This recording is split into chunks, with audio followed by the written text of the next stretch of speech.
পাল্টা আক্রমণ দেখে শুনে স্লাইডিং কিক সেকেন্ড বার পজিশনে বাড়িয়ে দিলেন, বলে লাগাম টেনে ধরতে পারেনি। দারুণ আক্রমণ। আজকে পুরো মাঠ জুড়ে হাজার হাজার দর্শকের সমাগম।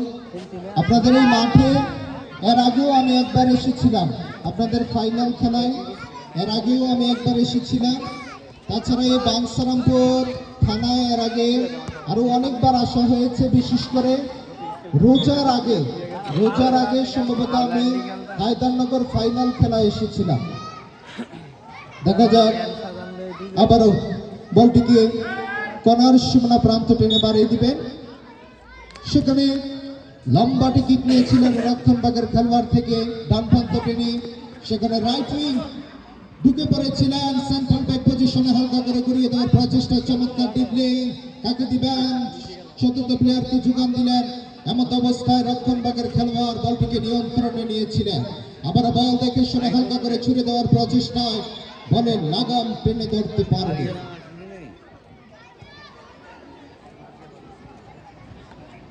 সম্মানিত দর্শক মন্ডলী, প্রথমার্ধের খেলা চলমান। খেলার ফলাফল হচ্ছে হুগলাকান্দি স্পোর্টিং ক্লাব 1 এবং হুগলাকান্দি সুপারস্টার একাদশ 0, অর্থাৎ 1-0 গোলে এগিয়ে ওই হুগলাকান্দি স্পোর্টিং ক্লাব।